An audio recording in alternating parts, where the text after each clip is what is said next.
कैसे? एक कुंजस्थला नाम की देवी थी। ब्रह्मलोक में, देवलोक में इन्होंने किसी ऋषि का उपहास किया, जिसके कारण उन्होंने इनको श्राप दे दिया कि जाओ तुम संत ऋषियों का, देवों का उपहास करती हो, बानरी हो जाओ, बानरी हो जाओ। एक बात बंधुओं बड़ी समझने की है, कई बार ये जो 84 लाख योनियां हैं ना, इन योनियों में किसी कारण से ही व्यक्ति को जाना पड़ता है। कोई व्यक्ति यदि भयंकर धन के और पृथ्वी के लोभ में रहता है और लोभ में ही प्राण त्याग देता है, अगले जन्म में उसको सर्प ही बनना पड़ता है। उस सर्प बनकर के आता है, पूरी पृथ्वी उसी की हो जाती है। ठाकुर जी कहते हैं कुंडली मारे बैठे रहो, तुमने पूरे मानव देह में कुछ किया नहीं, केवल यही किया ये जमीन मेरी हो जाए, ये धन मेरा है, ये संपत्ति मेरी है, मुझसे दूर ना चली जाए। इसी लोभ के कारण अगले जन्म में सर्प बनना पड़ता है, और सर्प बनने के कारण बैठे रहो। कभी कभी सुनते हैं बहुत बड़ा तहखाना है लेकिन कोई खोल नहीं सकता, क्यों? बड़े बड़े सर्प हैं अंदर। सर्प करते क्या है? पूरे दिन केवल स्वामी बने बैठे रहते हैं कि ये संपत्ति हमारी है, कुछ कर नहीं पाते उसका। एक दूसरे की निंदा चुगली करते रहते हैं, खुदाई करते रहते हैं, इसने ऐसा कैसे कर दिया, ये कैसे हुआ, वो कैसे हुआ। चूहा बन जाते हैं अगले जन्म में, इसी प्रकार की स्थिति में जब प्राण त्यागते हैं।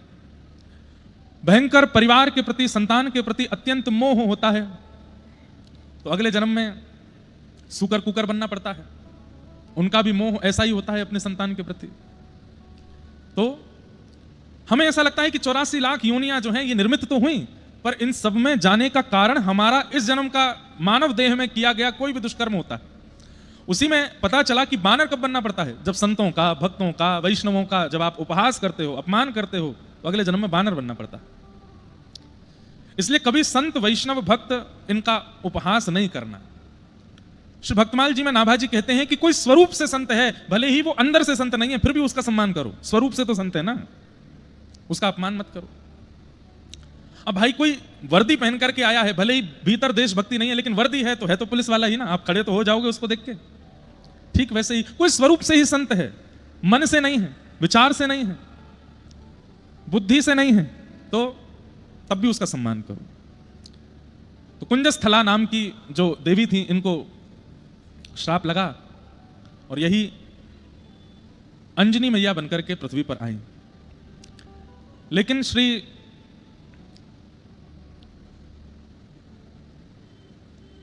अंजनी मैया के मन में भाव था, जननी जने तो भक्त जन के दाता के सूर, नहीं तो जननी बांझ रहे काहे गवावे नूर। अगर मां के गर्भ से जन्म हो तो 3 प्रकार की संतान ही हो, जननी जने तो भक्त जन, या तो भक्त का जन्म हो, के दाता के सूर, क्या बहुत बड़ा दानी कोई बालक जन्म ले, या कोई बहुत बड़ा सूरवीर जो अपने देश के लिए मर मिटे, ऐसा कोई जन्म ले। इन तीनों के अलावा कोई अगर जन्म ले रहा है तो जननी इससे बढ़िया तो जन्म ना ही दे। काहे गवावे नूर, केवल खाने पीने, सोने, उठने और आनंद करने के लिए संतान का जन्म किस लिए हो। अंजनी मैया के मन में भाव है कि ऐसे बालक का जन्म हो, भले ही शाप के कारण बानर वंश मिला, लेकिन बालक ऐसा हो जिसके कारण हमारा जन्म और यह संपूर्ण बानर वंश प्रसिद्ध हो जाए और सब इस बानर वंश को देख करके प्रणाम करने लगे। यहां महादेव के मन में इच्छा है कि मेरा ही भक्त है रावण, परंतु इस रावण ने ब्राह्मणों का, गौओं का, संतों का इतना अपमान किया है, इसका वध मेरे ही हाथों हो, मैं ही मारूं। तब शिव के ही 11वें रुद्र श्री हनुमान जी महाराज हुए। 11वें रुद्र स्वरूप में श्री हनुमान जी आए। हनुमान जी महाराज के स्वरूप शंकर जी के ही अवतार माने जाते हैं। यहां अंजनी मैया प्रार्थना कर रही हैं शिव जी से कि ऐसी कोई संतान हो। तभी आप बैठी थी एक पर्वत के ऊपर ध्यान लगा करके। यहां केसरी महाराज जो हैं हनुमान जी के पिताजी, इनको भी एक शाप लगा है, क्या कि इनके कभी संतान नहीं होगी। और अंजनी मैया की इच्छा पूरी कैसे हो, बहुत ध्यान से सुनिएगा, बड़ी सुंदर कथा है। केसरी महाराज के यहां संतान नहीं हो सकती, अंजनी मैया की संतान की इच्छा है।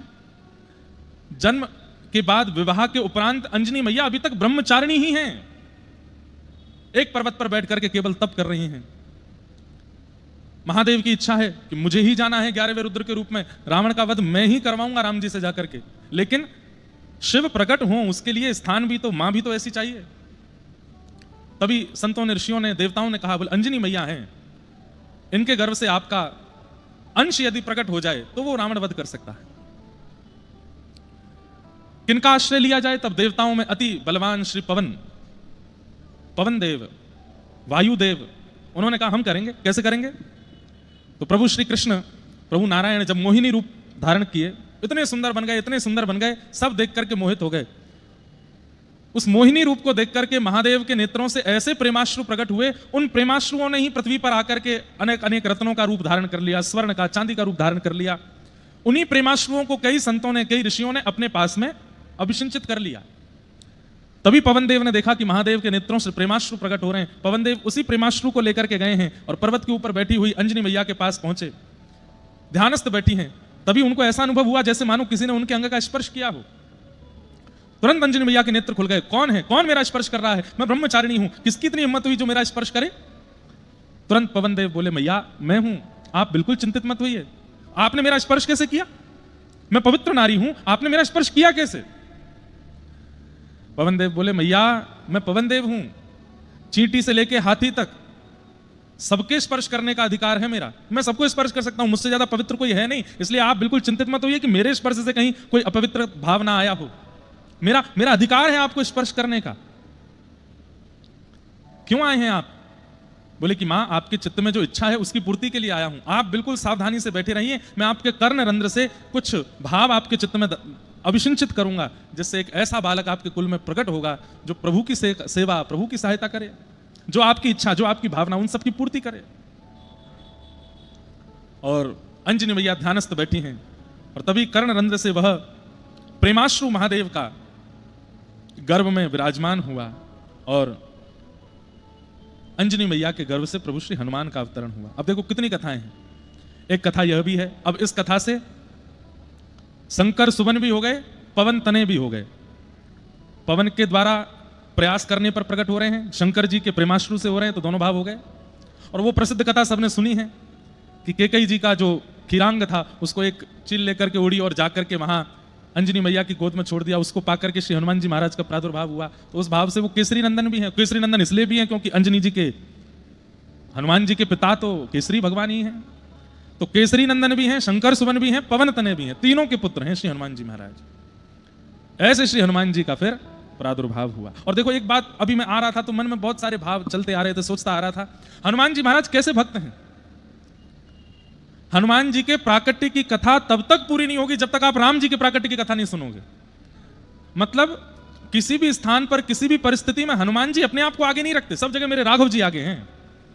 आज हनुमत जन्मोत्सव की कथा जहां कहीं भी कही जा रही होगी विस्तार से, उसमें सबसे पहले यही कहा जा रहा होगा, एक बार भूपत मन माही भई ग्लानि मोरे सुत नाहि, यहीं से ही प्रारंभ हो रहा होगा।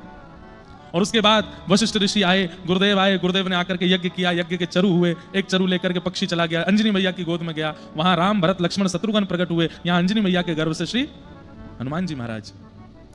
गोस्वामी तुलसीदास जी महाराज हनुमान चालीसा में कहते हैं,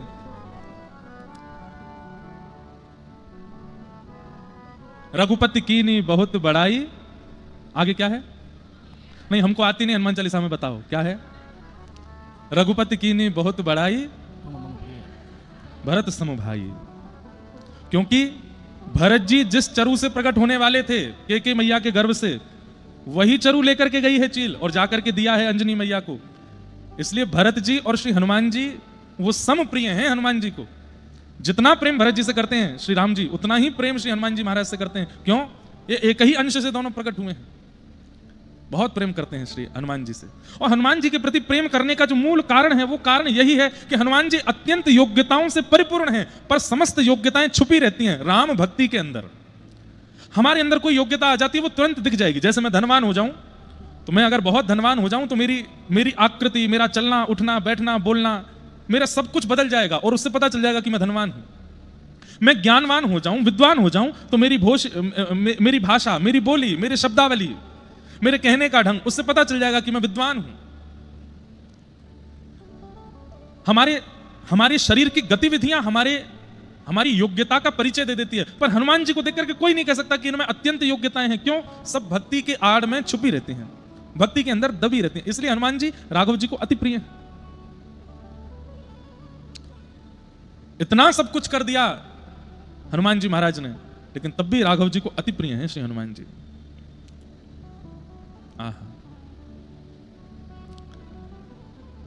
सीता सुध लेकर के आए, लंका जाकर के पूरी लंका जला के आ गए। सबने प्रशंसा की हनुमान जी महाराज की, वाह हनुमान जी आपने जो किया कोई नहीं कर सकता, हनुमान जी आप जैसा कोई नहीं है। हनुमान जी ने अंत में एक ही उत्तर दिया, बोले तब प्रताप रघुनाथ, ये मेरी सामर्थ्य नहीं है, ये मेरे राम जी का प्रताप है, जिनकी कृपा से मैंने ये सब किया। हम आप सब कैसे हैं, हम में और आप में कैसा स्वरूप है कि हम जो भी कुछ करते हैं सब में अपनी योग्यता का भाव रखते हैं। लेकिन श्री हनुमान जी महाराज सब क्रिया करने के बाद में राघव जी की प्रधानता बताते हैं कि उन्हीं की कृपा है, उन्हीं की कृपा प्रसाद से सब हो रहा है, और यही विशेषता है उनकी। हनुमान जी महाराज प्रथम बार मिले जब राम जी से, राम जी और लक्ष्मण जी दोनों सिया जी की खोज कर रहे हैं, और खोज करते करते जैसे ही ऋषमुख पर्वत से देखा है कि दो वनवासी चलते हुए आ रहे हैं, अत्यंत सुकुमार, अत्यंत कोमल, अत्यंत सुंदर, हनुमान जी महाराज रूप बदल करके पहुंच गए हैं, एक ब्राह्मण का रूप धारण करके गए हैं, और जाकर के श्री राम जी से उनका परिचय पूछ रहे हैं कि आप कौन हो और आप इस प्रकार से यहां वन में विचरण कर रहे हो। आपके चरण देख करके लगता है कि रुई के ऊपर भी चरण रखोगे तो आपको पीड़ा हो जाएगी, इतने निष्ठुर वन में बिना पादुका के आप कैसे घूम रहे हैं, आपका नाम क्या है, आप कौन है, कहां से आए हैं। लक्ष्मण जी ने परिचय देते हुए कहा कि हमारे बड़े भैया राम जी हैं, अयोध्यापति दशरथ जी के पुत्र हैं, राघव जी हैं, हम इनके छोटे भैया लक्ष्मण जी हैं, हमारी भाभी मां सिया जी का किसी ने हरण कर लिया है, उन्हीं को खोजते हुए ढूंढ रहे हैं। जैसे ही सुना ये प्रभु श्री राम हैं, तुरंत हनुमान जी महाराज ने प्रणाम किया, रूप नहीं बदला, ब्राह्मण रूप में ही प्रणाम किया, चरण पकड़ लिए, कहने लगे अरे अरे मैं तो आपका दास हूं, आप तो मेरे स्वामी हैं, आपकी प्रतीक्षा में ही तो मैं बैठा था। अच्छा एक बात मेरे मन में एक बार प्रश्न आया था, और ये प्रश्न संभवतः बागेश्वर धाम में कथा थी, तो वहां के महाराज जी हमारे मित्र धीरेन्द्र शास्त्री जी ने पूछा, बताओ भैया हनुमान जी सुग्रीव जी के साथ क्यों रहते हैं, सुग्रीव जी में ऐसी कौन सी योग्यता है, ऐसी कौन सी विशेषता है जिसके लिए श्री हनुमान जी महाराज उनके साथ रहते हैं। मैंने कहा भगवान ये हमको तो नहीं पता है। बोले किन्हीं आचार्यों से पूछो, संत जनों से पूछो। तो संत जनों को उस समय संपर्क किया और संत जनों से पूछा कि महाराज इसका थोड़ा उत्तर दीजिए कि हनुमान जी महाराज सुग्रीव जी के साथ क्यों रहते हैं। क्योंकि सुग्रीव जी के चरित्र में भी और आगे चल करके सुग्रीव जी हैं तो श्रेष्ठ ही, पर कहीं ना कहीं सुग्रीव जी की बातें इतनी योग्यता पूर्ण नहीं लगती कि हनुमान जी उनका साथ दें, हनुमान जी उनके यहाँ उनके मित्रवत रहते हैं। ऐसा क्या है सुग्रीव जी में कि हनुमान जी उनके साथ रहते हैं। तो फिर इसका उत्तर प्राप्त हुआ कि श्री हनुमान जी महाराज जब सूर्य नारायण भगवान को गुरु मान करके उनसे शिक्षा ले रहे थे, तब गुरुदेव ने प्रसन्न होकर, सूर्य नारायण भगवान ने प्रसन्न होकर हनुमान जी से कहा कुछ मांग लो। तब हनुमान जी ने कहा बोले हमको बस एक ही आप वरदान दे दो कि श्री राघव जी की हम सेवा कर सकें और प्रभु श्री राम हमको प्राप्त हो जाएं, बस वो प्राणों से प्यारे हैं, बस वो हमको प्राप्त हो जाएं, कभी हमसे दूर ना हो, ऐसी कृपा कर दो। तब सूर्य नारायण भगवान ने कहा कि हमारे पुत्र बाली सुग्रीव, उनमें से सुग्रीव को तुम सहायक बनो, चरित्र ऐसा बनेगा कि श्री राम जी सुग्रीव के पास आएंगे और वहां जैसे ही राम जी आएंगे तो तुमको राम जी की सहज मिलन हो जाएगा, राम जी की सहज प्राप्ति हो जाएगी, इसलिए तुम सुग्रीव के साथ रहो। इसलिए हनुमान जी सुग्रीव जी के साथ रहते हैं क्योंकि ये राम जी से मिलवाने वाले हैं, और आज वही हुआ, राघव जी मिल गए। चरणों में प्रणाम किया, प्रणाम करके महाराज दंडवत करने लगे, मेरे प्राणनाथ आ गए, मेरे जीवन नाथ आ गए, मेरे जीवन धन आ गए। लेकिन राम जी ने हनुमान जी को उठाया नहीं। हनुमान जी उठ करके खड़े हुए, प्रेमाश्रु छलक रहे नेत्रों से, पुनः देख करके सर्वांगीण अंग फिर से प्रणाम किया। राम जी ने फिर नहीं उठाया। हनुमान जी के मन में संशय होने लगा कि मेरे राघव जी का ऐसा स्वरूप नहीं है, चरण में प्रणाम करने वाले को तुरंत उठाते हैं, मैं 2 बार से प्रणाम कर रहा हूं, ये उठा क्यों नहीं रहे। तब हनुमान जी को याद आया, बोले ओहो इनका परिचय मैंने पूछ लिया, अपना परिचय तो दिया नहीं, और परिचय नहीं दिया वो बात अलग है, अभी तक मैंने स्वरूप नहीं बदला, कपट स्वरूप में हूं, ये मेरा स्वरूप नहीं है, इसलिए राम जी नहीं उठा रहे हैं। तुरंत जैसे ही अनंत बलवंत हनुमान जी महाराज अपने स्वरूप में आए और स्वरूप में आके जैसे ही प्रणाम कर ही नहीं पाए, आधे में ही राम जी ने पकड़ लिया और लेकर के हृदय से लगाया। हनुमान जी महाराज ने शिक्षा दे दी हम सबको, जैसे हो वैसे ही प्रणाम करियो, तभी राम जी देखेंगे। कहीं रूप बदल करके, भाव बदल करके, अपने स्वरूप की स्थिति बदल करके राघव जी के चरणों में प्रणाम किया तो वो स्वीकार नहीं करेंगे। हम भागवत की कथा में भी यही बात बताते हैं कि पूतना को ठाकुर जी ने क्यों नहीं देखा, रूप बदल करके आई है। यहां हनुमान जी महाराज प्रणाम कर रहे हैं, जो अत्यंत प्रिय हैं राघव जी को, उनको भी नहीं उठा रहे हैं। क्यों? रूप बदल करके आए। रूप मत बदलो, जैसे हो वैसे रहो, उस स्थिति उस अवस्था में ठाकुर जी के सन्मुख जाओ। हनुमान जी महाराज ने प्रणाम किया और प्रणाम करके श्री राघव जी ने उनको स्वीकार किया। ऐसे श्री हनुमान जी महाराज जो हर स्थिति हर परिस्थिति में हम आप सब लोगों को राघव जी की शरणागति कराते हैं, राम जी की शरणागति कराते हैं। ऐसे अनंत बलवंत श्री हनुमान जी महाराज को जय जय जय हनुमान गुसाई, जय जय जय हनुमान गुसाई, जय जय जय हनुमान गुसाई, जय जय जय हनुमान गुसाई, कृपा करहु गुरुदेव की नाई। कृपा करो गुरुदेव की, एक बहुत सुंदर चरित्र है। कृपा करो। प्रभु श्री राम लंका से वापस अयोध्या की तरफ जा रहे हैं। रावण वध करने के बाद विमान में अविराजित होकर के श्री लक्ष्मण जी, सिया जी और सब मुख्य जनों को विमान में लेकर के हनुमान जी महाराज के साथ जा रहे हैं वापस अयोध्या की ओर। और श्री हनुमान जी महाराज जानकी जी के चरणों में बैठे हैं। अष्ट सिद्ध नव निधि के दाता, अष्ट सिद्ध नव निधि के दाता, असवर दीन जानकी माता। असवर दीन जानकी माता। श्री जानकी जी ने हनुमान जी महाराज को सब वर दे रखे हैं। अष्ट सिद्ध नवनिधि के दाता, अष्ट सिद्धि और नवनिधि हनुमान जी को आती हैं ऐसा नहीं है। हनुमान जी अष्ट सिद्धि और नवनिधियों के दाता बन गए। मतलब किसी को 8 सिद्धियां नवनिधियां चाहिए तो हनुमान जी देंगे। स्वामी बना दिया है किसने? असवर दीन जानकी माता। तो लंका से वापस अयोध्या जा रहे हैं, विमान में बैठे हैं। प्रभु श्री राम बगल में बैठे हैं, लखन लाल जी खड़े हैं, सब मुख्य जन विमान में बैठे हैं और श्री हनुमान जी महाराज बिल्कुल चरणों में बैठे हैं। और चरणों में बैठ करके लंका से लेकर के और जहां रावण ने हरण किया है वहां तक श्री हनुमान जी महाराज सब बताते जा रहे हैं। मैया देखो, यहां हमने ऐसा किया था, यहां से हमने सेतु बनाया था, यहां प्रभु श्री राम ने बैठ करके सब वानरों को उपदेश दिया था, यहां पर सुग्रीव के साथ प्रथम मिलन हुआ था, यहां इस स्थान पर मैं मिलने गया था, प्रभु श्री राम से पहली बार मैं यहां मिला था। सब स्थान दिखाते हुए, दर्शन कराते हुए जा रहे हैं। विमान चलता जा रहा है। थोड़ी देर बाद देखते हैं श्री हनुमान जी महाराज के नेत्र प्रेमाश्रु से भर गए, रोने लगे हनुमान जी। जानकी जी ने हाथ फेर करके क्या हुआ, आप रो क्यों रहे हो हनुमान जी, क्या बात है? हनुमान जी महाराज बोले, मैया अब जो नीचे नगरी है ना, ये मेरी जन्मस्थली है, यहीं मेरा जन्म हुआ और यहां से निकलते समय मुझे मेरी मैया की याद आ रही है। अंजनी मैया बैठी होंगी, प्रतीक्षा कर रही हैं, बहुत दिन हो गए अपनी मैया से मिला नहीं हूं ना, इसलिए मैया की याद आ रही है। जानकी जी ने राघव जी को देखा, बोले कुछ कृपा कीजिए ना, थोड़ी देर के लिए चलते हैं, हनुमान जी की जन्मस्थली का दर्शन अंजनी मैया से इनको मिलवा देंगे, फिर अयोध्या चलते हैं। राघव जी बोले, विलंब तो बहुत हो रहा है, लेकिन हम भी हनुमान जी के ये विरह भाव को देख नहीं पा रहे हैं। और तुरंत ठाकुर जी ने आज्ञा की, विमान यहीं उतारा जाए, हम हनुमान जी की जन्मस्थली दर्शन करेंगे, अंजनी मैया से मिल करके चलेंगे। हनुमान जी महाराज बड़े प्रसन्न हो गए, प्रभु आप मेरी जन्मस्थली चलेंगे, मेरी मैया से मिलेंगे? बोले हाँ चलो, जल्दी चलो। तुरंत विमान उतरा है। अब हनुमान जी की जन्मस्थली कौन सी है, इसके ऊपर भी बड़े प्रमाण दिए जाते हैं, परंतु मुख्य रूप से ऐसा कहा जाता है कि नासिक में नासिक से त्र्यंबकेश्वर जाते हैं, वहां मार्ग में श्री हनुमान जी महाराज का जन्म स्थान मिलता है, ऐसा भाव रखते हैं। तो हम लोग प्रसंग सुन रहे थे,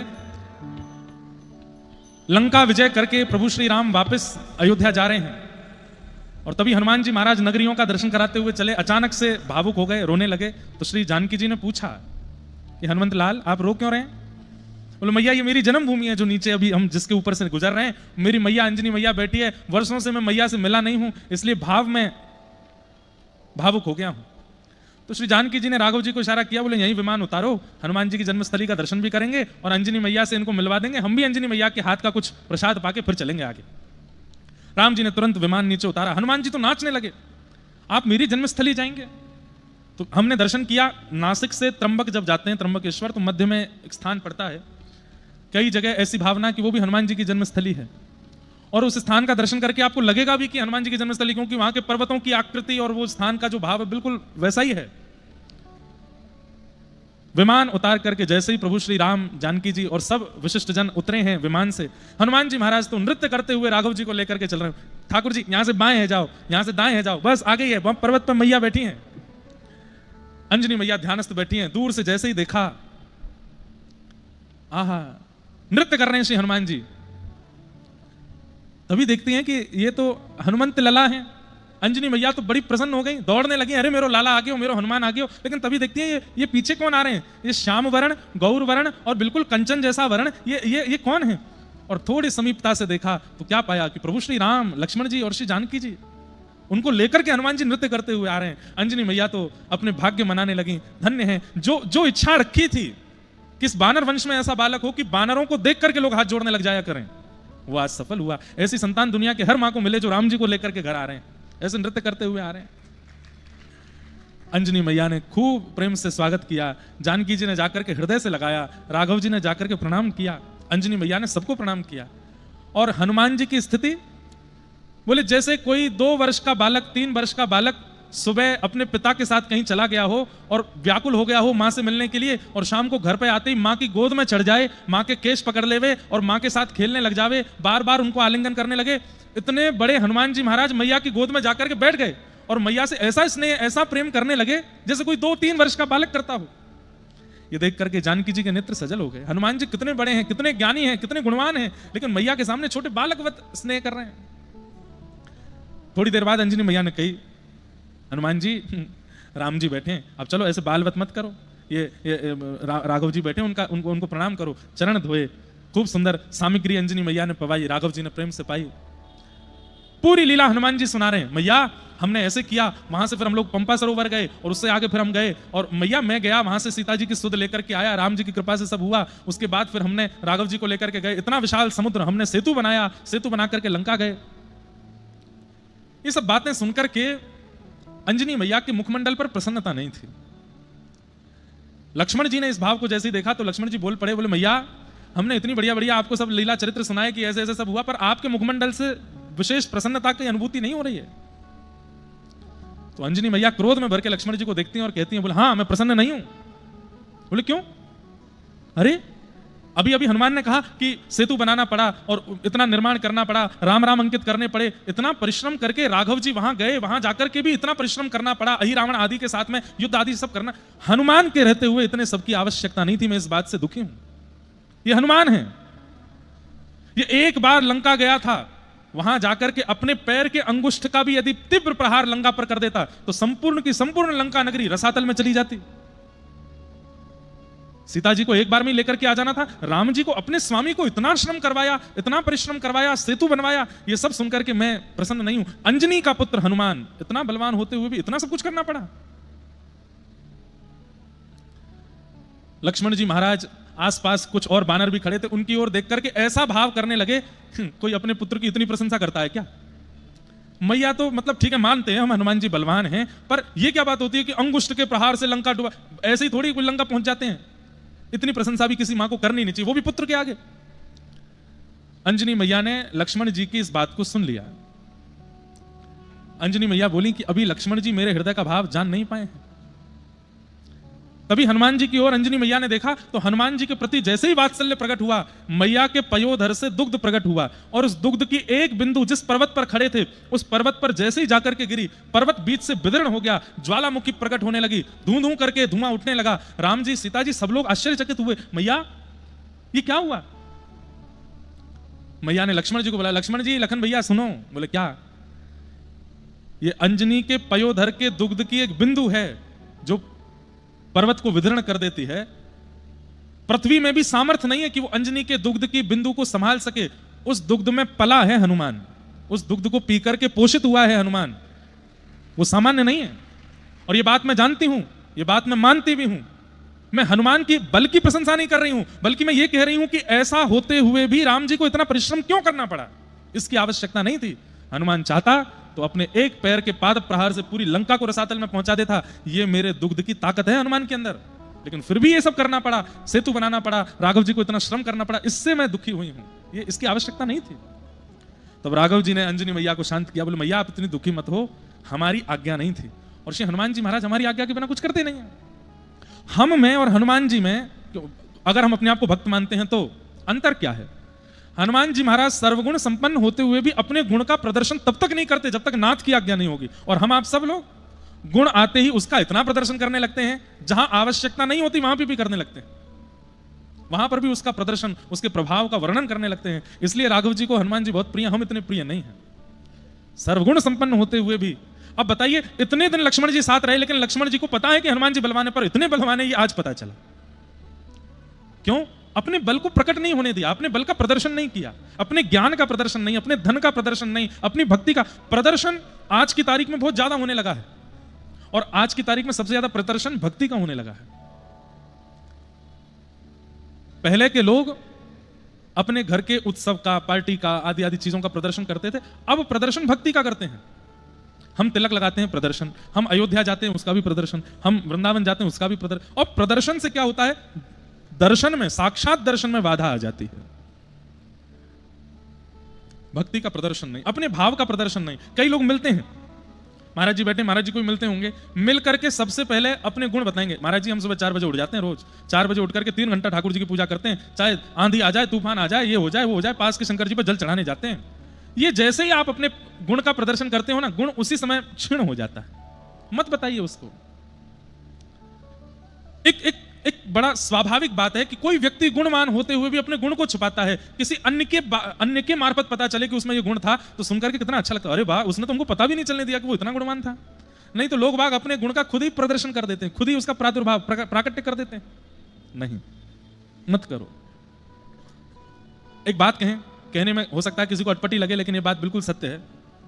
इतनी भक्ति करो, इतना भाव रखो, इतना प्रेम चित्त में रखो कि आपको ना बताना पड़े आप कितनी भक्ति करते हो। किसी दिन ठाकुर जी प्रकट होकर के सबको बताओ, ये इतना बड़ा भक्त है मेरा। सूरदास जी की भक्ति हो, गोस्वामी तुलसीदास जी की भक्ति हो, मीराबाई की भक्ति हो, उन्होंने नहीं गाया, ठाकुर जी ने आके बताया कि ये इतने बड़े भक्त हैं मेरे। ठाकुर जी ने आके प्रमाणित कर दिया कि इतने बड़े दास हैं मेरे, हमें ना बताना पड़े। तो ऐसे श्री हनुमान जी महाराज, सीखिए उनसे, गुप्त रहना सीखिए। आज उनके पावन प्राकट्य दिवस पर हनुमान जी से हम बस यही प्रार्थना करेंगे कि दासत्व बोध हमको हुआ नहीं है। प्रभु श्री राम के, श्री कृष्ण के दास हम कहते तो हैं खुद को, पर उनके लक्षण गुण क्या होने चाहिए ये हमें नहीं आता है। नाथ कृपा करके वह गुण हमको दीजिए, जिससे हम उनके दास कहलाने लायक बने, जिससे हम उनके दास कहलावें। दासान उदासो भवतास्म भूय, हमारे पूज्य पिताजी महाराज की रचना है, और बहुत पहले उन्होंने रचना की थी। मैं कभी कभी गाता हूं कथा में। आज हम हनुमान जी महाराज से बस यही प्रार्थना करें कि ये जो हम गा रहे हैं, ये गा तो रहे हैं, परंतु ये लागू भी हो हमारे चित्त में। कि मुरली बजाने वाले, गिरिवर उठाने वाले, मैं दास हूं तुम्हारा, मैं दास हूं तुम्हारा। मुरली बजाने वाले, गिरिवर उठाने वाले, मैं दास हूं तुम्हारा, मैं दास हूं तुम्हारा। ढूंढ लिया जग सारा मैंने, दर्शना तेरा पाया। ढूंढ लिया जग सारा मैंने, दर्शना तेरा पाया। जब मन को एकाग्र किया तो तू दिल बीच समाया। सर्वत्र रहने वाले श्री राधा रमण हमारे, मैं दास हूँ तुम्हारा, मैं दास हूँ तुम्हारा। पतित अजामिल गणिका तारी, मुझको क्यों बिसराया। पतित अजामिल गणिका तारी, मुझको क्यों बिसराया। आपने इतनों पर कृपा की है नाथ, अजामिल जैसे महापापी पर कृपा की, जो संतों को ही इतना कष्ट देता है, ऐसे अजामिल पर आपने कृपा की। उस गणिका को आपने तार दिया, जो केवल अपने देह सुख देने के लिए ही अपना जीवन यापन कर रही थी। हे नाथ, मैं भी पतित हूं, मुझ पर कृपा कब करोगे। पतित अजामिल गणिका तारी, मुझको क्यों बिसराया। पतित अजामिल गणिका तारी, मुझको मुझको क्यों बिसराया। कृष्ण चंद्र सुन बिनती हमारी, मैं द्वार तुम्हारे आया, हृदय में रहने वाले श्री राधा रमण हमारे, मैं दास हूँ तुम्हारा, मैं दास हूँ तुम्हारा, मैं दास हूँ तुम्हारा, मैं दास। अच्छा एक बात और, ये दास शब्द बोलना बहुत आसान है पर बनना उतना ही कठिन है। सिर बल जाऊं उचित यस मोरा, सिर बल जाऊं उचित यस मोरा, सब ते सेवक धर्म कठोरा, सब ते। सेवक धर्म कठोरा। भरत जी महाराज कहते हैं कि दास बोलना, अपने आप को सेवक बोलना, अपने आप को भक्त बोलना जितना आसान है, इसको निभाना उतना ही कठिन है, बहुत कठिन है। सेवक धर्म, दासत्व बहुत कठिन है। दास का मतलब क्या होता है? दासत्व का मतलब क्या? जहां अपने आप को मार दिया जाए, अपनी इच्छा, अपना व्यवहार, अपना स्वभाव, अपना सर्वस्व केवल एक स्वामी के लिए समर्पित हो जाए, अपने लिए कुछ नहीं है, तब दास बनते हैं हम। जहां तनिक सी भी अपनी इच्छा है वो दासत्व नहीं हो सकता। जहां पर हमारा सोना, हंसना, बैठना, उठना, गाना सब स्वामी के लिए है, तब दासत्व होता है। हनुमान जी महाराज हंसते भी राम जी के लिए हैं, हनुमान जी महाराज सोते भी राम जी की आज्ञा से हैं, हनुमान जी महाराज चलते भी राघव जी की आज्ञा से, हनुमान जी महाराज पाते भी, अपनी कोई इच्छा नहीं है। और ऐसा होना इस कलिकाल में बहुत मुश्किल है, पर यदि कोई हो जाए तो हनुमान जी महाराज सहायक बन जाएंगे उसको राम जी से मिलाने के। जो स्व का त्याग कर दे, अपनी स्थिति का त्याग कर दे, अपने स्वामी के लिए जीने लगे, वो दास कहलाता है, वो दास कहलाता है। ऐसे श्री हनुमान जी महाराज को हम बारंबार प्रणाम करते हैं और बस उनसे प्रार्थना करते हैं कि नाथ आप कृपा करो, हमारे अंदर दासत्व आ जाए। हम रोज, अभी ऐसा कोई भावना नहीं थी पर आज मन में सोचे हैं, आज श्री हनुमान जी महाराज पर थोड़ा प्रकाश, उनके भाव पर, रोज अयोध्या के एक भक्त के ऊपर कुछ कहेंगे। आज हनुमान जी, कल लक्ष्मण जी, परसों भरत जी, और फिर भागवत और राम कथा दोनों मिश्रित ही करनी है। यहाँ तो हमारे भागवत में भी कृष्ण जन्मोत्सव बाद में सुनाया गया, पहले राम कथा सुनाई गई। तब श्री शुकाचार्य जी परीक्षित जी से कहते हैं, जब तक राम कथा में प्रवेश नहीं करोगे, राम जी की मर्यादा जीवन में नहीं लाओगे, कृष्ण लीला समझ में नहीं आएगी। जैसे राम जी की लीला में प्रवेश करने के लिए पहले महादेव का चरित्र सुनाया जाता है, ऐसे कृष्ण कथा से पहले रामचरित्र सुनाया जाता है। तो और एक बात बोल दूं कि मैं वक्ता तो कृष्ण कथा का हूं, लेकिन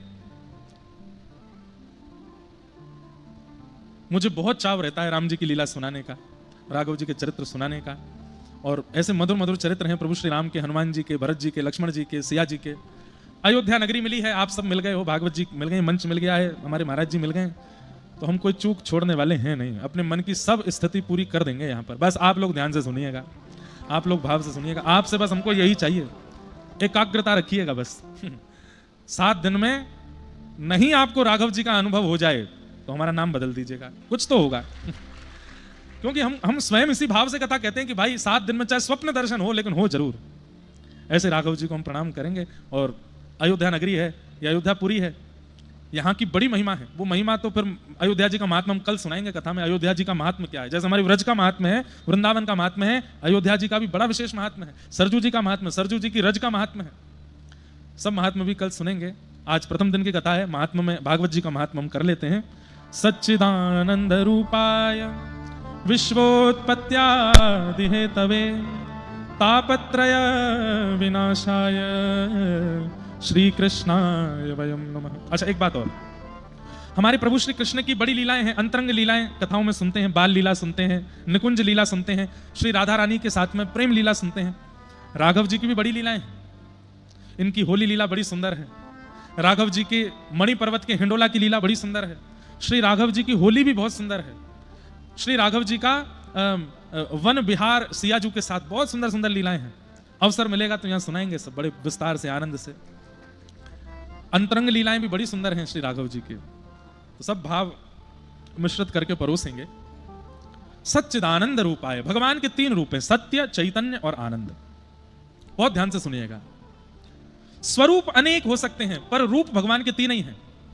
वही श्री राम बन जाते हैं, वही वेंकटेश तिरुपति बनकर के दक्षिण में विराज रहे हैं, वही तपस्वी भेष में बद्रीनाथ में विराज रहे हैं, वही बालकृष्ण लड्डू गोपाल बन के वृंदावन में विराज रहे हैं, वही मुरलीधर मनोहर बन के विराजते हैं, वही धनुष्बाण हाथ में लेकर के। स्वरूप अनेक हो सकते हैं पर रूप तीन ही है, सत्य, चैतन्य और आनंद। ठाकुर जी का पहला स्वरूप है सत्य, वो सत्य है।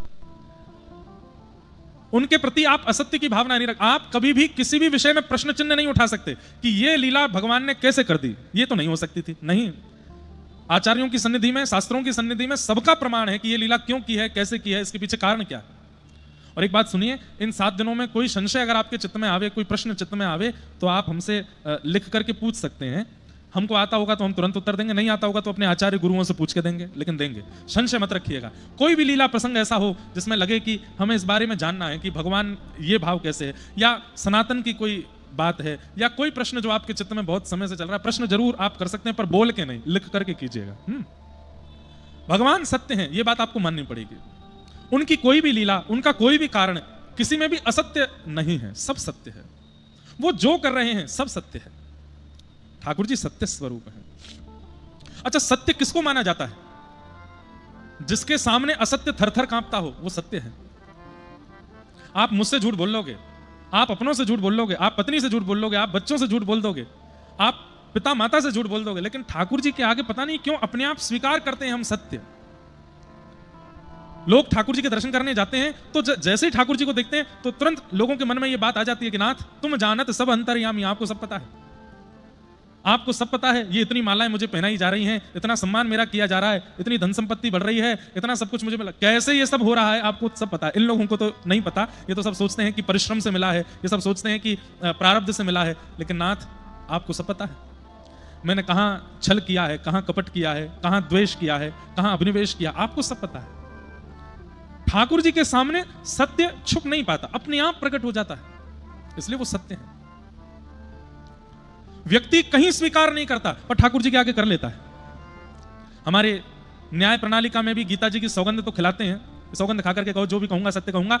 हाथ रखते समय भी जो मुजरिम है वो कहता तो है कि मैं शपथ खा के कहता हूं कि जो कहूंगा सत्य के अलावा कुछ नहीं कहूंगा, फिर भी वो असत्य बोल देता है, लेकिन मन में यही सोच रहा होता है, हे गीता जी मुझे क्षमा करना, मेरे पास बचने का और कोई चारा नहीं।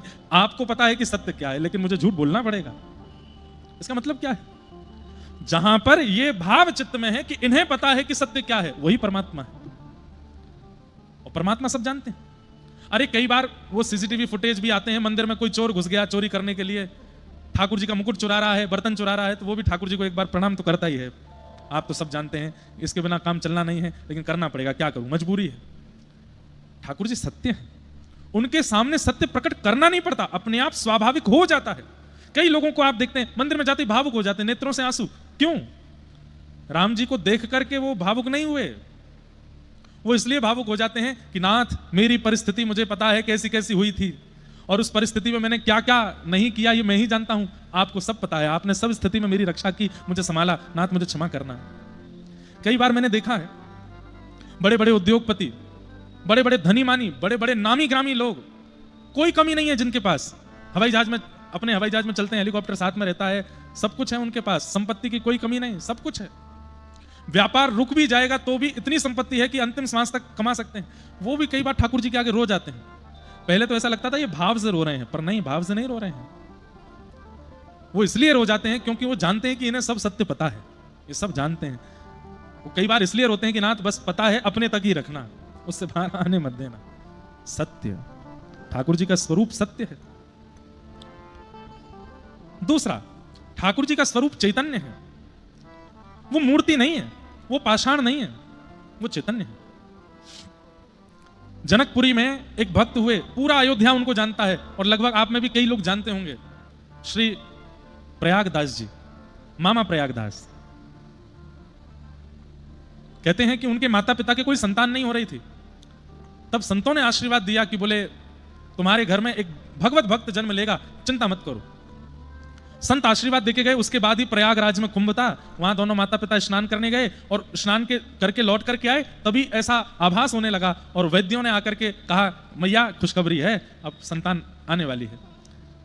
तभी माता पिता दोनों ने निश्चय कर लिया था कि प्रयाग स्नान के बाद, संतों के आशीर्वाद के बाद ये बालक जन्म लेगा तो इसका नाम हम प्रयागदास रखेंगे।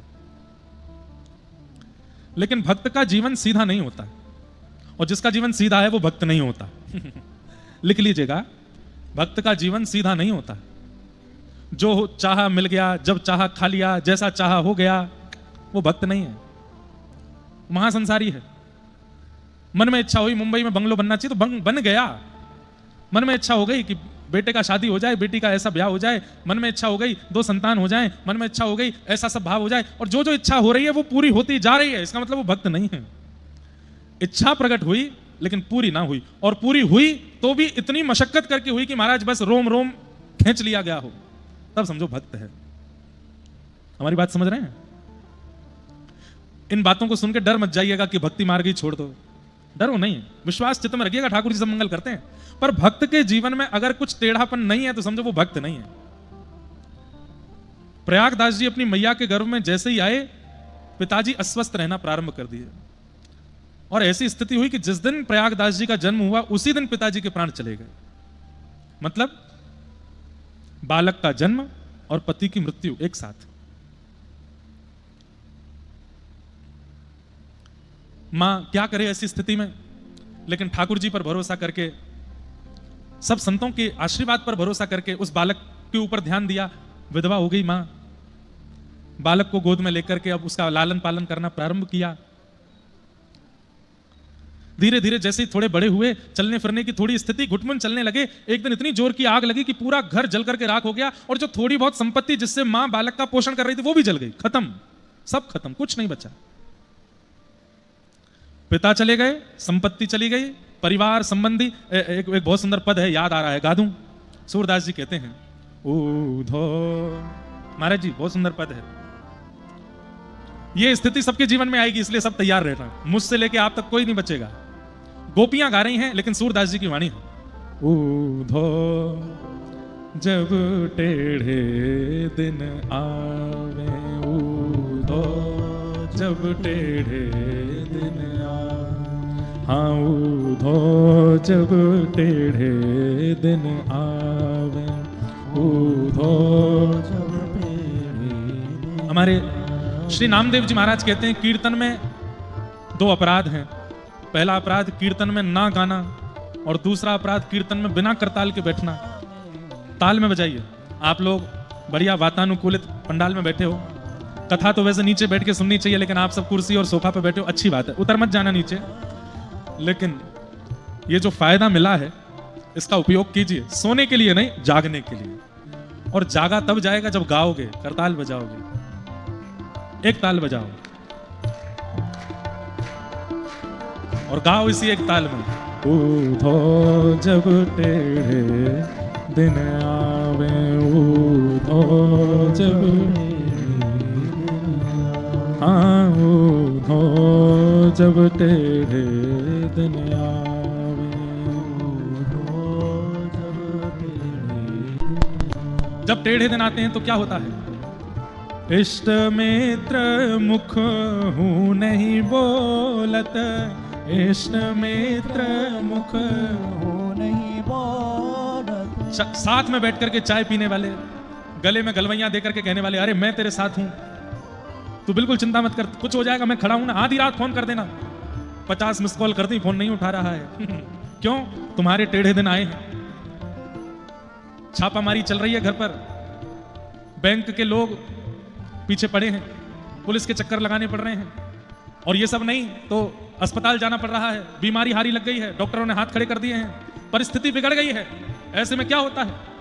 इष्ट मित्र मुख हूँ नहीं बोले, इष्ट मित्र मुख हूँ नहीं बोले। और देखत नैन चुरावे, हो देखत नैन चुरावे, ऊधो जब टेढ़े दिन आवे, ऊधो जब टेढ़े दिन आवे, हाँ ऊधो जब टेढ़े दिन आवे, ऊधो जब टेढ़े। और जब जीवन में ऐसी दिन आ जाते हैं तो और क्या होता है?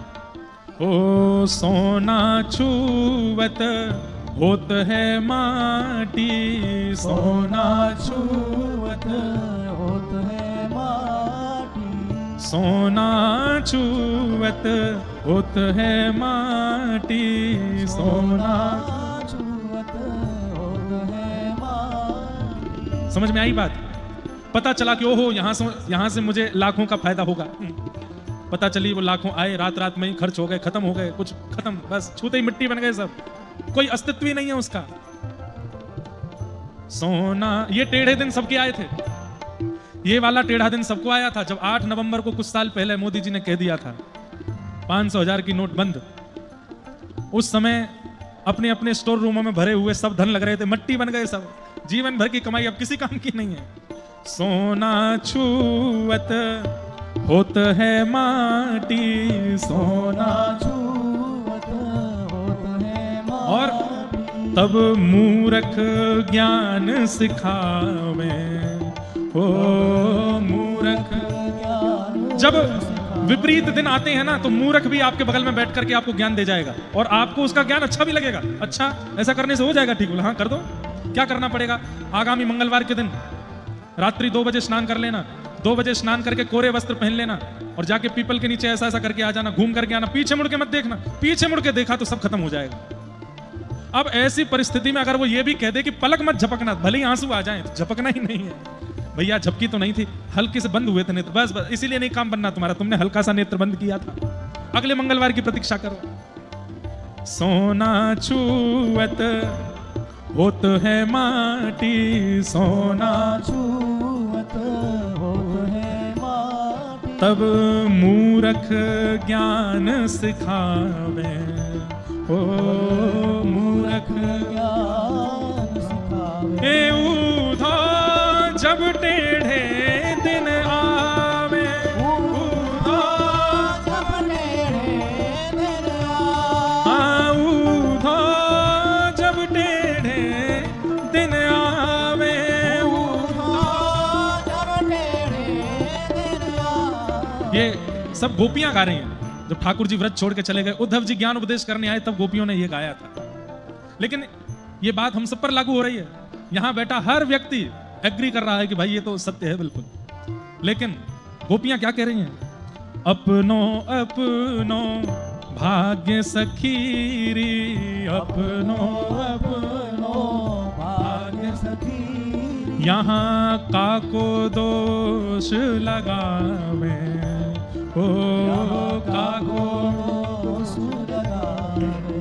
हे सूरदास विधि ना के आगे, सूरदास विधि ना के आगे। सूरदास विधि ना के आगे, सूरदास विधि ना के आगे। छिन भर टरहु न पावे, ओ छिन भर न पावे। हे ऊधा जब टेढ़े दिन आवे, ऊधा जब टेढ़े दिन ऊधा जब टेढ़े दिन आवे, ऊधा जब टेढ़े दिन आवे। प्रयागदास जी के गांव के लोग बोलने लगे कि ये बालक अपशकुन है। मां के गर्भ में आया तो पिता का स्वास्थ्य बिगड़ने लगा, जन्म लिया तो पिता के प्राण हरण कर लिए इसने, और आज पहली बार घुटमुन चलना सीखा तो पूरे घर में आग लग गया, बच्ची कुछ संपत्ति भी जला दी। और लोग बाग जाकर के प्रयागदास जी की मां को कहते, हमारी बात मानोगी? बोले क्या, तुम्हारा घर परिवार तो सब खत्म ही हो गया, ये बालक सगुन नहीं है, तो क्या करें? बोले इसको कहीं छोड़ दो, कोई जरूरतमंद माता पिता होंगे उनको दे दो, या कहीं इसको छोड़ आओ, या कहीं इसको कुछ कर दो। अब इसको तुम रखोगी पास में तो बच्चा कुचा भी तुम्हारा जो जीवन है वो अब सगुन से युक्त हो जाएगा।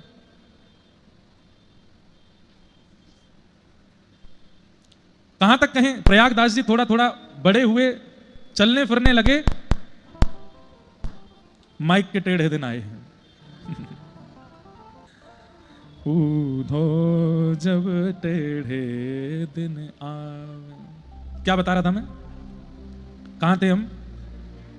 हाँ, तो प्रयागदास जी थोड़ा बहुत चलने फिरने लगे तो क्या हुआ, गांव के लोगों ने अपने बच्चों को उनके पास भेजना बंद कर दिया। इसके पास मत जाना, अपशगुन है, अपने पिता को खा गया, अपने पूरे घर संपत्ति, अरे माँ बेचारी जगह जगह से भिक्षा लेकर के पाती है, अपना जीवन यापन करती है, ऐसी स्थिति कर दी। और एक बात समझनी पड़ेगी बंधुओं, मटके में जल तभी समाता है जब उस मटके को खूब अग्नि तपाई गई हो।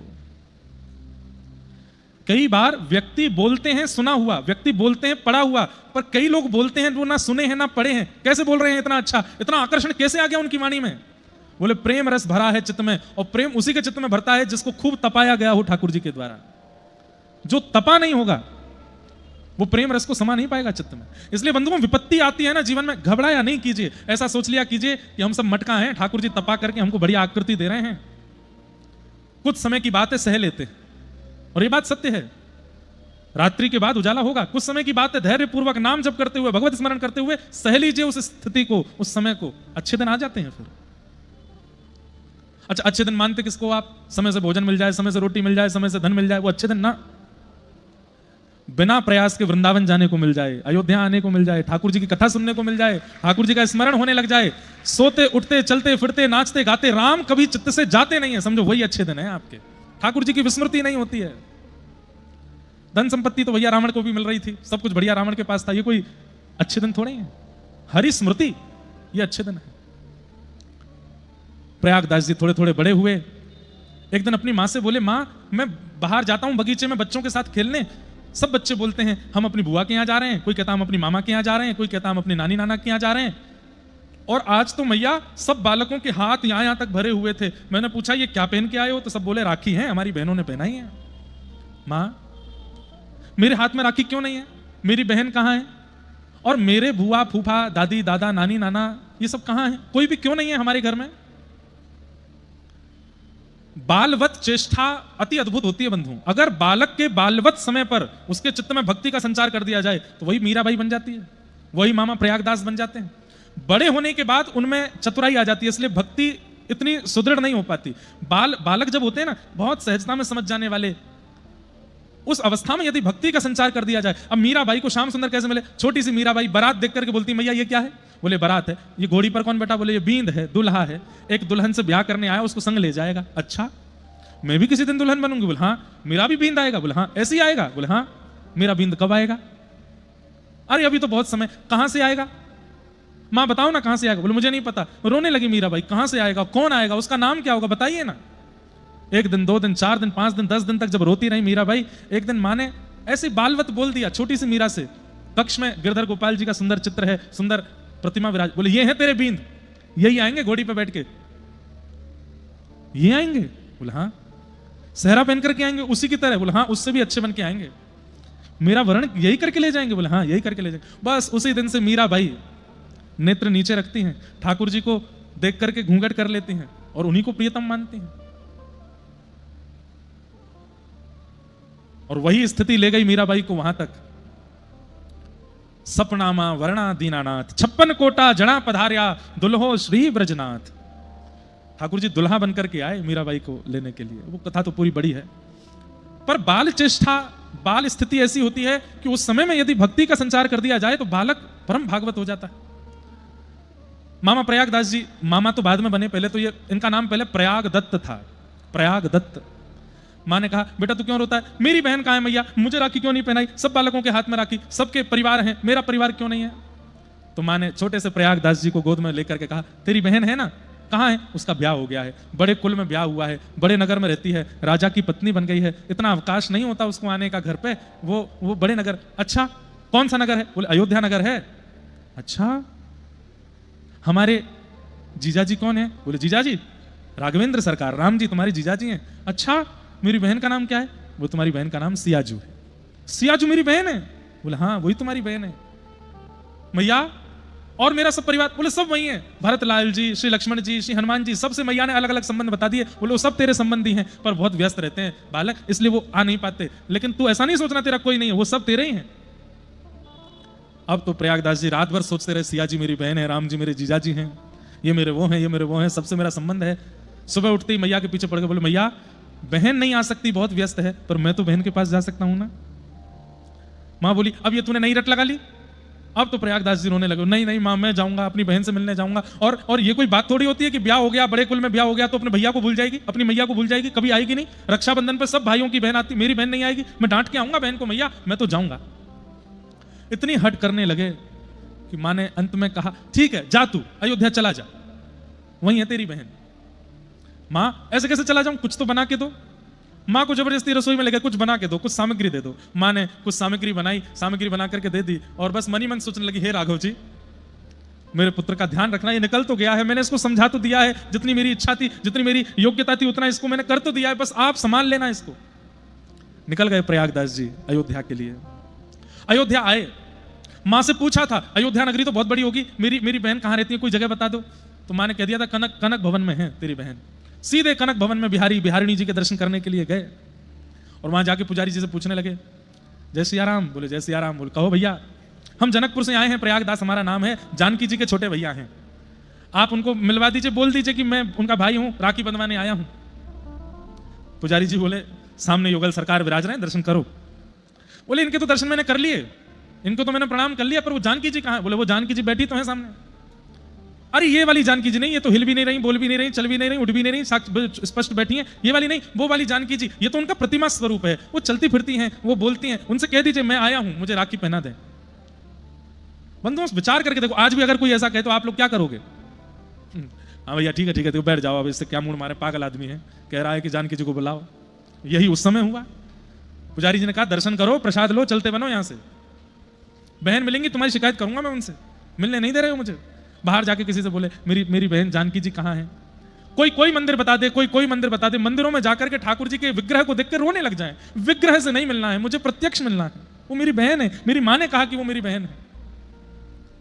हनुमानगढ़ी गए, हनुमान जी के दर्शन किए, वहां खूब रोए, बोले आप तो मेरे संबंधी है, मेरी माँ ने बताया, क्यों नहीं मिल रही है श्री जानकी जी? हनुमान जी को रो करके जब कहा, एक वृक्ष के नीचे जाकर के इतना रोए, 7 दिन तक ना कुछ खाया ना कुछ पिया, बस सियाजू सियाजू सियाजू, मेरी बहन सियाजू कहते कहते रोने लगे। हनुमान जी महाराज सिया जी के पास गए, बोले कि मैया मुझसे इनका विरह देखा नहीं जा रहा है, आप कृपा करो। सिया जी बोली ठीक है। और एक दिन आया, ढोल नगाड़े ताशे बज रहे हैं, बड़ी बड़ी सहनाइयां बज रही हैं, और महाराज एक व्यक्ति हाथ में सुंदर चमर लेकर के, सुंदर चिन्ह लेकर के और बढ़िया सुंदर वस्त्र पहन करके चलता हुआ और बस सबको सावधान करता हुआ जा रहा है। रघुकुल कमल दिवाकर दशरथ नंदन कौशल्यानंदन जगत प्रतिपालक प्रभु श्री रामचंद्र सिया रामजू महाराज पधार रहे हैं, सावधान हो जाओ। सिया रामजू महाराज पधार रहे हैं, सुनते ही प्रयागदास जी के नेत्र खुले। 7 दिन बाद पड़े थे किसी वन में, और तभी नेत्र खोल करके देखा, पोशाक अलग है इन लोगों की जो ढोल बजा रहे हैं, मुख की कांति ऐसा बता रही है कि ये सामान्य लोग नहीं है। जब घोड़ों को देख रहे हैं, चिन्ह रखने वालों को देख रहे हैं, ढोल नगाड़ों का स्वर सुन रहे हैं, ये संसार के ढोल नगाड़े नहीं है, ये कुछ और है। मंगल गीत गाते हुए सखियां चल रही हैं, सुंदर सुंदर वाद्य बजाते हुए बड़े बड़े संगीतकार चल रहे हैं, पुष्प वर्षण करते हुए मानो जैसे गंधर्व चल रहे हैं। और तभी देखते हैं एक श्वेत हाथी सामने आया। उस श्वेत हाथी के ऊपर रत्न जड़ित सुंदर स्वर्ण सिंहासन है, ऊपर सुंदर ठाकुर जी की चमर डोराई जा रही है, सुंदर ठाकुर जी को छत्र रखा गया है। आहा, उस सुंदर सिंहासन के मध्य में सुंदर गादी जी लगी हैं, और उस गादी जी पर अत्यंत सुकोमल श्याम वर्ण कांति के श्री राघव जी, और बगल में बिल्कुल कंचन वर्ण जैसा है जिनका, ऐसी श्री जानकी जी बैठी हैं और मंद मंद मुस्काते हुए इधर उधर देखते हुए चल रहे हैं। जानकी जी का दर्शन करके श्री प्रयागदास जी रुदन करने लगे। तुरंत जानकी जी ने वहीं अपने हाथी को रोका, हाथी नीचे बैठा, श्री राघव जी और जानकी जी उतर करके आए और प्रयागदास जी को भैया कहकर के जानकी जी ने, भैया आ गए आप? सुन करके श्री प्रयागदास जी अत्यंत आनंदित हुए। पहले तो प्रसन्नता में खूब रोए और फिर रूठ के बैठ गए। कैसी बहन हो आप? मैं 7 दिन से भूखा प्यासा यहां बैठा हूं, जल भी नहीं पूछा आपने, और 7 दिन बाद आए हो। जानकी जी राघव जी को इशारा कर रही हैं, साले साहब रूठे हैं, मनाओ। कितने बड़े भाग्य हैं। श्री राघव जी बगल में बैठे, अच्छा भैया क्षमा कर दो, हम लोग थोड़े व्यस्त हो गए, तो रखो अपनी व्यस्तता अपने पास, अरे परिवार के लोगों के लिए तो समय होना है। कितने वर्ष हो गए बहन, मैंने तो आपको जन्म के बाद कभी देखा नहीं, मैया ने कब से नहीं देखा आपको, पिताजी तो रहे नहीं, आप आती भी नहीं हो कभी वहां पर। बिल्कुल ऐसे बात कर रहे हैं जैसे कोई बहन से कोई भाई बात कर रहा हो। मां ने आपके लिए मिष्ठान बना के भेजा, खिला दूं? वृक्ष के नीचे श्री राघव जी जानकी जी दोनों बैठे हैं, और पूरी अयोध्या नगरी, वही सत्य त्रेताकालीन नगरी पूरी प्रकट हो गई थी कलिकाल में, कलयुग की घटना है, और सब देख रहे हैं, सबके नेत्रों में आंसू हैं। और श्री प्रयागदास जी अपने हाथ से मैया के बनी हुई सामग्री सिया जी को पवा रहे हैं। राघव जी को पवा रहे हैं, और सिया जी राघव जी दोनों मिलकर प्रयागदास जी को पवा रहे हैं। प्रयागदास जी ने ऐसे ही देखत रहूं तो मैं जन्म सफल कर मानूं। बस आप दोनों ऐसे ही मेरे आंखों के आगे बैठे रहो, मैं देखता रहूं, और मैं जाऊंगा वापस। मां पूछेगी कब आ रही है बहन, मैं क्या बताऊंगा? सिया जी बोली कह देना जल्दी आ जाऊंगी मैं। राघव जी सिया जी तो वहां से चले गए। आप इतने भाव निमग्न हो गए, निमग्न होते हुए चल रहे थे। अब जिसको राघव जी का दर्शन हो गया होगा ना, उसके तन की कांति, उसकी बोली चाली वो हमारी जैसी नहीं होगी, वो अलग ही होगी, और उसको कोई रसिक ही पहचान सकता है, सामान्य लोग पहचान भी नहीं पाएंगे। तभी सामने से एक रसिक श्री त्रिलोचन जी आ रहे थे, अयोध्या के संत। उन्होंने प्रयागदास जी की स्थिति को जब देखा, तन की स्थिति को देखा, प्रेम के कुछ लक्षण हैं, प्रेम के कुछ लक्षण हैं। भगवत दर्शन के बाद वो लक्षण हमारे अंग में प्रस्फुटित होने लगते हैं। पहला लक्षण, कितनी भी अवस्था हो जाए लेकिन शरीर ऐसा लगेगा जैसे बालवत, बालकों जैसा हो। 70 के हो जाते हैं, 80 के हो जाते हैं महात्मा, लेकिन उनकी वाणी सुनो, उनके पास बैठो, उनके मुख को देखो, ऐसा लगेगा छोटे से बालक हैं क्या। तन का स्पर्श करोगे तो ऐसा लगेगा बिल्कुल नवजात शिशु। प्रेम पुलकित होने लगता है। दूसरा लक्षण होता है वो दुर्गंध विहीन हो जाते, उनमें से दुर्गंध नहीं आती। हमारे व्रज के, अयोध्या के ऐसे संत कोई क्रीम पाउडर नहीं लगाते, सामान्य जल में यमुना जी में स्नान करते हैं, सरजू जी में स्नान करते हैं, जटाजूट बांधते हैं, चंदन फोटा लगाते हैं, लेकिन कभी जैसी सांसारी लोगों से दुर्गंध आती, उनमें से दुर्गंध नहीं आती। तीसरा, प्रेम पुलकित नेत्र, नेत्र सदा भीगे ही रहते हैं। छोटी छोटी भाव, छोटी छोटी बातों पर नेत्रों से अविरल अश्रुधार गिरने लगती है। चौथा, निरंतर हर संबंध में, चाहे भोजन की स्थिति हो, सोने की स्थिति हो, चलने की स्थिति हो, बैठने की स्थिति हो, पहनने की स्थिति हो, सारी स्थिति कृष्ण संबंधी, राम संबंधी हो जाती। ये सब चिन्ह हैं उन लोगों के। और आगे की स्थिति तो और विचित्र है, जड़ को चैतन्य समझ के बात करने लगते हैं। ऐसी स्थिति हो जाती है जिनको ठाकुर जी का अनुभव हो जाता है। त्रिलोचन जी पहचान गए कि ये सामान्य नहीं है, और उन्होंने जाकर के उनको अपने आश्रम में लाए और उनसे बस पूछते कैसे, तो वो बताते मेरी बहन जानकी जी ऐसी हैं, मेरे जीजा जी राघव जी ऐसे हैं, भरतलाल जी ऐसे हैं, लक्ष्मण जी ऐसे हैं। त्रिलोचन जी बोले वर्षों हो गए हमको तप करते करते, कभी राघव जी का अनुभव नहीं हुआ। आपकी मैया की थोड़ी सी सीख से आपको साक्षात दर्शन हो गए राघव जी के। उन्होंने प्रयागदास जी को मामा संबोधित किया। तब से पूरे अयोध्या और पूरे विश्व में मामा प्रयागदास उनका नाम। क्यों? श्री जानकी जी को वो बहन मानते हैं। कुछ वर्ष बाद, कुछ दिनों बाद लौट करके वापस गए। मैया ने जैसे ही देखा तो अब प्रयागदास वैसा है ही नहीं जैसा गया था। वही बस चलत राम, बोलत राम, स्मरण राम, सब राम राम में हो गए हैं। लौट करके आए, मां ने कहा पुत्र आगे इतने दिन लगे। पूछा नहीं कि बहन मिली कि नहीं, क्योंकि स्थिति बता रही कि मिल गई है। आकर के केवल दोनों आलिंगन करके, मां ने पुत्र को, पुत्र ने मां को, बस रोते रहे दोनों। मां, बहन जी मिली थी, जीजा जी भी मिले थे, और बस कांपने लगा शरीर प्रयागदास जी का। सुनकर के मैया कंपायमान हो गई। और जब ये कहा कि बहन ने कहा है कि मैं जल्दी मैया से मिलने आऊंगी, ये सुनकर के तो प्रयागदास जी की मैया आज रो पड़ी, भाव विह्वल हो गई। तेरे जन्म से सबने मुझे कहा कि यह अभागा है, अपने पिता को खा गया, तुम्हारी संपत्ति खा गया, तुम्हारा सर्वस्व नाश कर दिया, आज हम भिक्षा मांग करके अपना पेट भरते हैं। लेकिन पुत्र, आज मैं गौरव से कह सकती हूँ कि मैं प्रयागदास की मां हूं, जो जानकी जी को अपनी बहन बना के आया है, उनसे राखी बंधवा के आया है, श्री राम जी जिसके जीजा हैं। सब भाव।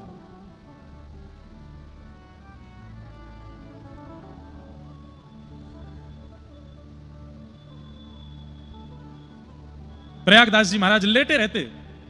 किसी ने कहा अरे भजन तो किया करो, तो बड़ा प्रसिद्ध उनका एक वाक्य, वो कहते पेड़ के नीचे खाट बिछी है, खाट के नीचे करवा, प्रयागदास अलमस्ता सोवे, राम लला को सरवा। पेड़ के नीचे खाट बिछी है, खाट के नीचे करवा पानी पीने वाला, और उस पर प्रयागदास अलमस्ता सोवे, राम लला को सरवा, मतलब सालो। श्री राम जी मेरे जीजा जी, मैं उनका साला हूं। राम जी जिसके जीजा जी हो गए, उसको भजन की क्या आवश्यकता है? मेरा सुमिरन हरि करे। अरे मैं हरि का सुमिरन नहीं, हरि मेरा सुमिरन करते, मैं पावा विश्राम। तो प्रसंग हमने क्यों सुनाया? ठाकुर जी जड़ नहीं है, चैतन्य है।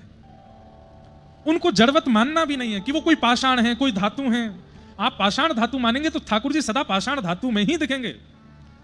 लेकिन एक बार जाइए रामलला के दर्शन करने, और ये बिल्कुल विचार मत कीजिए कि ये पाषाण है। ये सोच के जाइए रघुकुल कमल दिवाकर साक्षात, जिन्होंने हनुमान जी को दर्शन दिए, जिन्होंने सिया जी से ब्याह किया, जिन्होंने लक्ष्मण जी को अनुज बनाया, जिन्होंने रावण का वध किया, जिन्होंने सबरी के बेर खाए, जिन्होंने जटायु का संस्कार किया, ये वही राम जी ठाड़े मेरे सामने। इस भाव से आप दर्शन करने जाओगे, प्रेम पुलकित हो जाएगा, अंग नेत्रों से अश्रुपात होने लगेगा, झूमने लगोगे आप राम जी को देख के। और इन सब के बीच ठाकुर जी के श्री अंग में कुछ गतिविधि का अनुभव भी आपको हो जाएगा। या तो लगेगा ये आंख मटका रहे हैं, या तो लगेगा ये खूब जोर जोर से मुस्कुरा रहे हैं, या तो लगेगा ये इशारा कर रहे हैं। कुछ ना कुछ अनुभूति हो जाएगी। पाषाण मान के जाओगे तो पाषाण से ही लगेंगे, हाथ में बाण, इधर धनुष लेकर के खड़े हैं चुपचाप। श्रीमद् भागवत जी की महात्मा कहती है, भगवान का प्रथम स्वरूप सत्य है, दूसरा स्वरूप चैतन्य है। जड़ नहीं है ठाकुर जी, चैतन्य है, चैतन्य है ठाकुर जी। और ठाकुर जी का तीसरा स्वरूप क्या है? आनंद। ठाकुर जी आनंद स्वरूप हैं। अरे ऐसो ऐसो ओ ऐसो चटक मटक सो ठाकुर, तीनों लोकन हूँ मैं ना। ऐसो चटक मटक सो ठाकुर, तीनों लोकन हूँ मैं। हाँ ऐसो चटक मटक सो ठाकुर, तीनों लोकन हूँ मैं ना। ऐसो चटक मटक सो